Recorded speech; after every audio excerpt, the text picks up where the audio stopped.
very warm welcome to another edition of Electricity Town Hall on the network service of Radio Nigeria, a program being sponsored by the Nigerian Electricity Regulatory Commission (NERC), aimed at keeping consumers of electricity abreast of happenings in the nation's power sector. This program comes your way every Monday on the network service of Radio Nigeria at 7 o'clock in the evening. NERC is the regulator for the nation's power sector, interfacing with electricity generation companies known as GENCOs, the Transmission Company of Nigeria (TCN), and the distribution companies (DISCOs). I'm David Umoru, your anchor.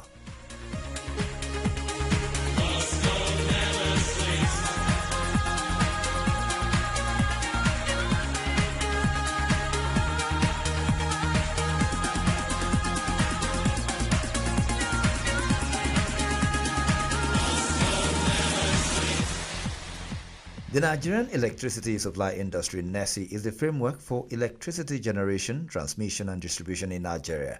It's a critical sector that plays a vital role in Nigeria's economic development, fueling industries and improving the standard of living. However, the NERC faces ongoing challenges such as providing reliable and affordable power to a growing population. One area that has remained critical has been the distribution sector, where consumers are given electricity and in turn required to pay for services rendered. Owing to issues surrounding electricity supply, consumption, bills, electricity theft, consumer protection, health and safety, and renewable energy, the federal government has introduced several initiatives geared towards protecting the consumer while also providing the investor the enabling environment to get returns on their investment. And today we're discussing the current status of renewable energy integration in Nigeria, contributions of renewable energy to power generation capacity. These and more will be addressed tonight on Electricity Town Hall as we look at renewable energy in the Nigerian electricity supply industry (NERC). And then we have in the studio a Senior Manager, Technical Regulation Division of the Commission, Dr. Najashi Barogafai. Thanks for joining us tonight. Thank you very much. Good evening. And also a Regulatory Officer, Renewable Energy Development Department of the Commission, Engineer Malik Kabir. Thanks for coming on tonight. Thank you very much for having me. Good evening, everyone. Okay, gentlemen, we'll just get right into it. Talking about renewable energy. Why is renewable energy important in Nigeria today, Dr. Najashi? I think we can look at this question from 2 or 3 angles. Look at the capacity, the demand for electricity in Nigeria. We are currently doing around 5,000 megawatts for a country of 200 million people. So definitely the capacity needs to be increased. One surest and fastest way of achieving this is through the integration of renewable energy, especially in areas where the grid has not covered, the rural areas and underserved areas also. Secondly, you look at the cost in the long run in terms of developing and implementing these systems. For example, the mini grids being deployed in the rural areas. You cannot compare the cost with other sources of power, such as the big hydros and the gas power plants, which are much more expensive, even though the initial cost might be quite burdensome also. Finally, the environment. These renewable energy sources are very good when it comes to maintaining the environment, ensuring that we go green and things of that nature. So the importance of renewable energy to the Nigerian space cannot be understated. So I think it's the right way to go. So talking about the regulations, now we'll establish the importance and why it is needed within the Nigerian space as it is. What regulatory instrument has the Commission introduced to promote renewable energy sources? Engineer Kabir. The Commission has introduced a lot of regulatory instruments to promote renewable energy sources, one of which is the April MITO supplementary order last year, where it mandated the distribution companies to source or procure 10% of their energy from embedded generation, and then 50% of that, so as a whole 5% of the energy they procure from renewable energy sources. So that's one. Another thing is the Commission has a mini grid regulation where it provides a framework where developers could establish or deploy mini grids in communities and other areas, further promoting renewable energy sources. Additional thing that we are working on right now is the net billing regulation, where it will encourage industries and businesses to sell the excess power that they have to the grid. So these instruments are there to promote renewable energy sources and have them into the grid as well. You made mention of mini grid. In simple terms, what are mini grids? That's a good question. Mini grids are small electricity systems. That's small power plants, basically. They are like the miniature versions of the national grid, meaning that they contain generating source and then they also distribute to consumers as well. So in the Nigerian context at the moment, mini grids are less than 1 megawatt in power, in capacity. And then also they should include, or they must include, a renewable energy source, which is either a solar PV plant, small hydro, biomass, biogas, and the list goes on. So usually mini grid projects or mini grid plants are usually hybrids, so they include the renewable energy source plus a generator that will supply to a community. So how does the Commission make sure mini grid operators or developers don't overcharge communities? Okay, yes. One thing that we do is in the regulation, it mandates that first of all, the community should agree on the tariff. So when a developer goes to a community, he must or they must make sure that and liaise and talk to the community and negotiate and see, okay, this is what the community will pay for the power. And then also once that's done, they will also apply, when they are applying for a permit or registration to NERC, they issue us the permit, the request for the application, and then also we look at their tariff submission.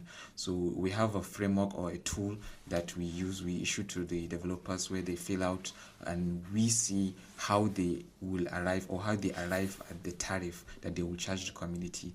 So it's basically like a check we do to make sure that the community aren't shortchanged. And then if there's anything, then we go back to the developer and say that, for example, okay, this material you put here, because what we are charging, the tariff is cost reflective. So we make sure that the developer and investor gets their investment back with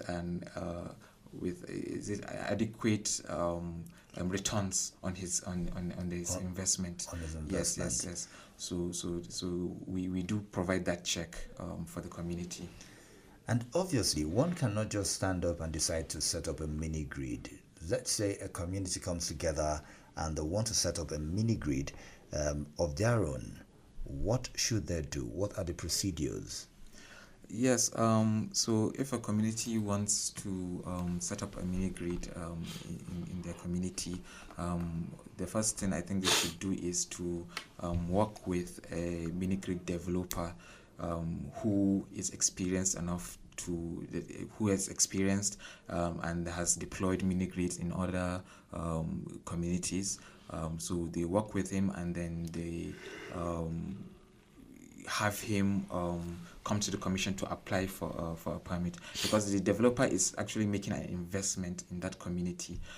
So the community should be welcoming and then sign an agreement with the developer, and then the developer will then come to the commission and apply. So there are two types of applications that we receive. So there's a registration and there's a permit. So the registration is for plants that are less than or equals to 100 kilowatts in capacity.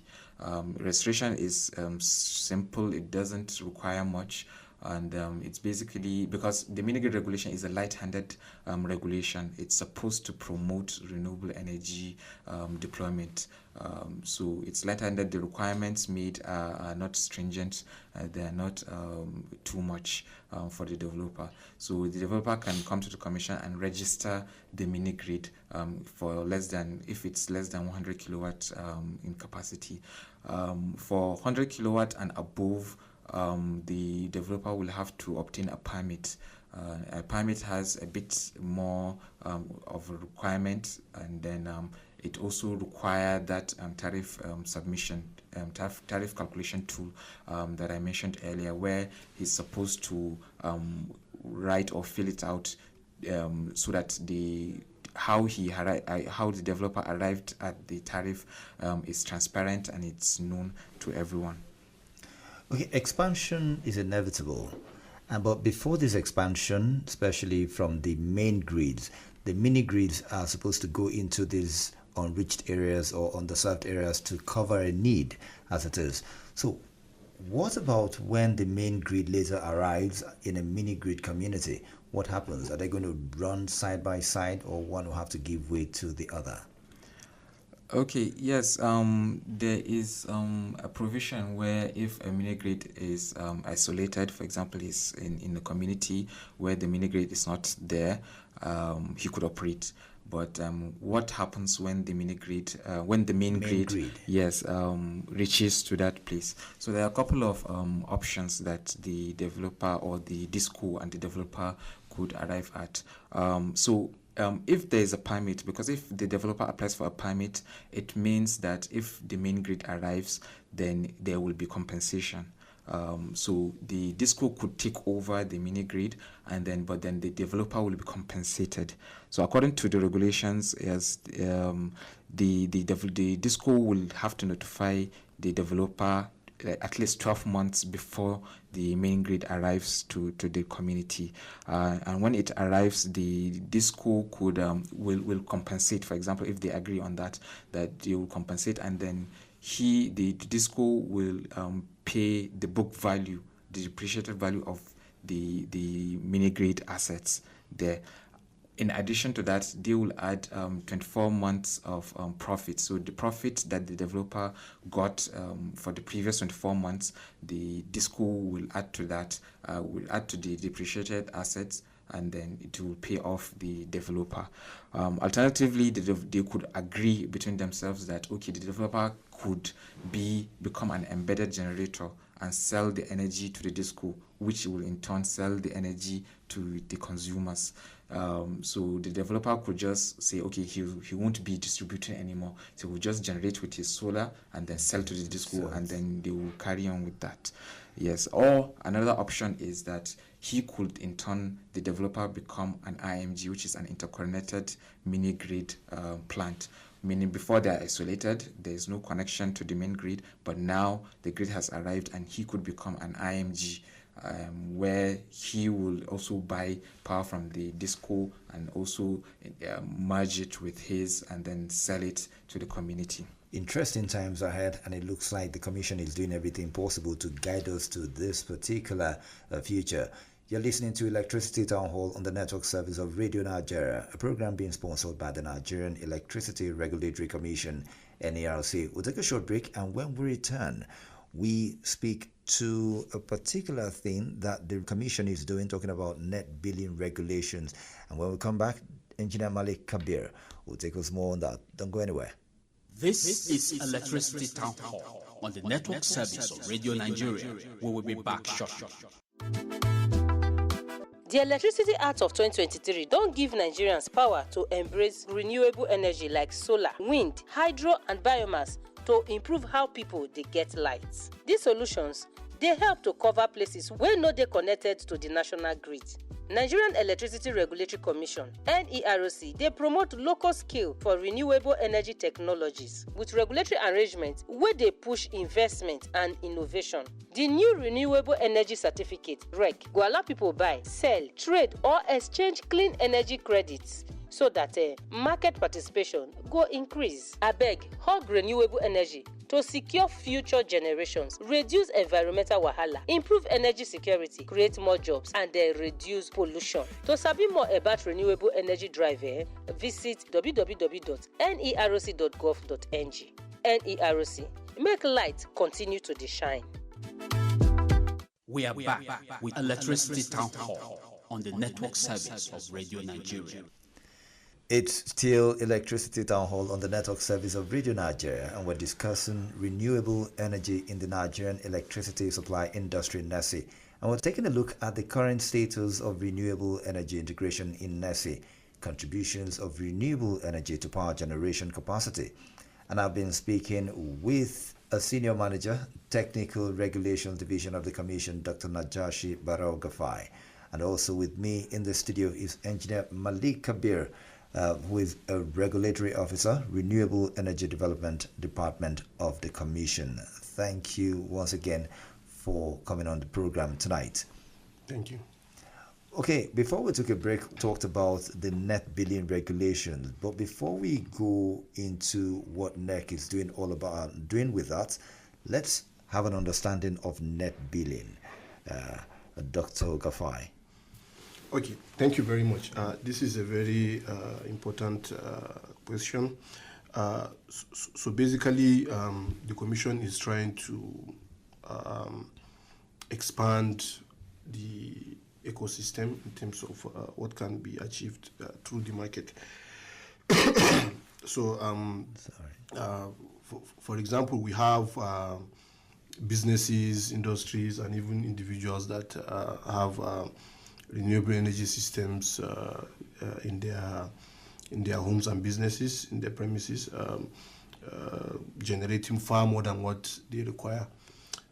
So the net billing basically is trying to say that, okay, if you have excess energy, you can sell it to the grid. And then when probably you use the grid, the difference between what you have sold and what you have used, there will be a net billing, kind of, so that we just see, okay, you have used, let's say, 10 credits, and then you have supplied 20, so you have a balance of 10. So it's a way of ensuring that individuals and businesses also participate in the market by selling their excess energy. So basically, it is all made to encourage participation into the sector, and more investment into the sector. More investment in renewable energy also. Renewable energy. Yeah. So, getting to net billing regulations, Engineer Malik, what is it all about? Okay, like my colleague has mentioned, it's the ability of the prosumer. We call them prosumers, those who have installed the mini grid system, the net billing system. So the prosumers they have their renewable energy source in the industry or house. So the excess power that they get from that, they inject it to the grid, and then they earn credits from that. Yeah, so basically that's that. They will need a special type of meter, which is the bidirectional meter. So it has two components. It measures the export. So if you sell power, it measures it, and then the imports as well that you get from the grid. It also measures it. So it nets it off. So if, for example, you consume 100 units from the disco, and then you export, let's say, 90 units to the disco. So what you will just have to pay for is the 10 units. That is the difference between the two. So that's net billing system.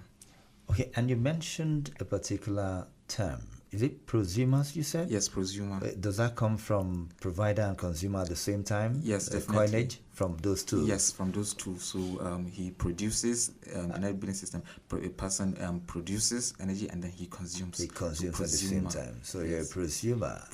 Okay, that's an interesting one there to be added into the vocabulary of this particular conversation.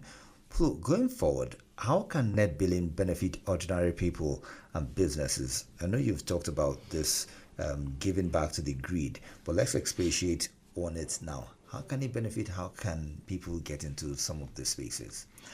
Yes, one of the main benefits of this net billing regulation is to reduce the costs of electricity for the prosumer. So the prosumer is paying, let's say, a lot to the grid and spending a lot on electricity. So with this system, that cost will reduce. That's for the prosumer. And even for the DISCO, the distribution company, they are buying basically cheap energy or electricity from the prosumer, because the rate at which, the tariff at which the prosumer is selling to the DISCO is cheaper than what the DISCO is getting anywhere else. So they will buy cheaper from the prosumer and they will sell to someone close by at a higher rate, and they will earn from that as well. So it's a win-win for both, and win-win for Nigeria as a whole. Okay, I'm talking about this because as you're explaining this whole buying and selling, I'm trying to understand it. But I'm sure when it comes in physical, we will know about it more. How safe is it in the first place? How safe is it? Well, the net billing system is pretty safe, and we are including, or we have included, because the regulation is a draft regulation, we have included some aspect in it to make it more safe. Some of the things are that a feasibility study will have to be conducted before the system is installed. So will the network at that junction be able to take that power, for example, to the grid? And also there are some requirements that the prosumer is supposed to install. That's safety requirements. Part of it are the isolators. For example, there should be an automatic and also a manual isolator. The manual isolator will have to be visible, where the DISCO could easily maybe see it and access it as well. And also grounding is important. The system will have to be properly grounded, so that any spark or any spillage will be redirected to the earth. So there are a lot of safety features that are mandated to prosumer just to make it safe. So it's pretty safe, and everything will be fine. So, Dr. Najashi, what benefits can renewable energy bring to small business or farmers or shops within the communities? Okay, the first advantage would be reduction in cost, in terms of operating cost of the business. Renewable energies tend to have, like my colleague rightly said, tend to have lower tariff, operational cost. The tariff is low and things like that. So they will be saving more, which they can use to expand and also improve the business in terms of capacity and what have you. Secondly, environment, because they don't have all this pollution that comes with the fossil types of power plants or generation, as you may put it. So some of these renewable energy systems tend to be more greener and cleaner and friendlier to the environment. So even the health impact. The health impact is another issue, because as you know that some of the thank God here we don't have is a plus and a minus. Actually, we don't have, for example, nuclear power plants, which tend to have require special care in terms of managing the waste and things like that. I'm sure you must have heard of accidents in Japan, yes, the tsunami and the Chernobyl in Russia. So they tend to be very devastating to the community and things like that. So these are some of the advantages that local businesses can drive with regards to adoption of renewable energy cost, because they are in the business of making profit, and secondly, is friendlier to the environment also. Okay, so as we wrap up, let's talk about the states, with them now playing a bigger role in electricity. How is the Commission supporting them? Okay, the states, as we are aware, they're setting up their own electricity market, and then they're also establishing their regulators to manage those markets. One way the Commission is supporting them is through guidance. Yes, so the Commission guides the established SERCs, that's the State Electricity Regulatory Commissions or agencies. We provide them, we have templates, we have the regulations, and we have the experience. So we provide them with the regulations, and they could adopt them and then tweak them as they move along. So for example, the mini grid regulations that we have already operationalized them. So the states could actually take that regulation, adopt it, and over time they could adjust it or tweak it to their own particular need. So we provide that such support with them, and then also, like, anytime they need help and guidance, they usually reach out to us, and then we're always there to help. Dr. Najashi, Okay. you want to add something? Just to add to what my colleague has already said, another area that the Commission has been assisting is in the area of capacity, because regulation is a very specialized area. So some of our staff have been assisting some of the new sects in terms of setting up the markets, yes, and infrastructure and things like that. So it's not a one-day affair. It's something that has to be gradual, and I'm sure with time we'll get there. And hopefully the entire country will benefit from this guidance and also assistance with manpower. This is where we end today's edition of Electricity Town Hall on the network service of Radio Nigeria. And I've been speaking with a Senior Manager, Technical Regulation Division of the Commission, Dr. Najashi Barogafai. Also a Regulatory Officer, Renewable Energy Development Department of the Commission, Engineer Malik Kabir. Thank you both for your insightful contribution and coming on the program tonight. Thank you very much. Thank you very much appreciated. You're welcome. Appreciation to the production team, Studio Manager Phineas Udoyo, Facilitator Conrad Labi, Producer Sunday Goche. Special thanks to Executive Producer Isushima Ki. I'm David Umar. See you next Monday for another interesting edition of Electricity Town Hall. Goodbye.